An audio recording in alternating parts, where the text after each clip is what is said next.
ঠাকুরগাঁয়ে জাতীয় সমাজ কল্যাণ পরিষদের অর্থায়নে ভিক্ষুক পুনর্বাসনের লক্ষ্যে বিকল্প কর্মসংস্থান কর্মসূচির আওতায় ভিক্ষুকদের মাঝে ৩,৬০,০০০ টাকার ব্যাটারি চালিত ভ্যান গাড়ি বিতরণ করা হয়েছে। বুধবার ১৫ মে বিকেল ৬:৩০টায় জেলা প্রশাসক কার্যালয়ের সামনে সদর উপজেলা প্রশাসন ও উপজেলা সমাজ সেবা কার্যালয়ের বাস্তবায়নে ৬টি ভ্যান গাড়ি বিতরণ করা হয়। জেলা প্রশাসক মোহাম্মদ মাহবুবুর রহমানের সভাপতিত্বে রংপুর বিভাগীয় কমিশনার মোহাম্মদ জাকির হোসেন প্রধান অতিথি হিসাবে ভ্যান গাড়ির চাবি সদর উপজেলার ৬ জন ভিক্ষুকের হাতে তুলে দেন। এ সময় ভ্যান পাওয়া ভিক্ষুকরা ভবিষ্যতে আর ভিক্ষা করবেন না বলে কথা দেন।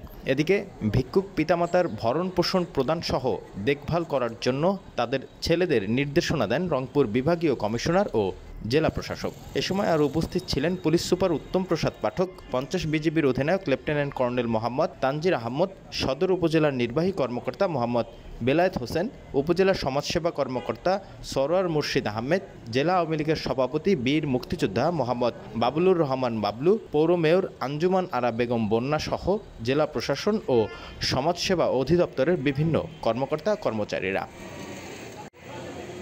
এ সময় সদর উপজেলার সমাজসেবা কর্মকর্তা সরোয়ার মুর্শিদ আহমেদ ঢাকা মেলকে জানান, প্রতিটি ভ্যান গাড়ির মূল্য ৬০,০০০ টাকা। সেই অনুযায়ী আজকে বিতরণকৃত ৬টি ভ্যানের মূল্য ৩,৬০,০০০ টাকা। ইতিমধ্যে সদর উপজেলার ৭৭৯ জন ভিক্ষুকের মধ্যে ১৫৯ জন ভিক্ষুককে পুনর্বাসন করা হয়েছে। তাদের মধ্যে ১৩৫ জনকে একটি করে গৃহপালিত পশু গরু, ১২ জনকে একটি করে ছাগল, ১৪ জনকে দোকান ও ৯ জনকে একটি করে চার্জার ভ্যান প্রদান করা হয়েছে।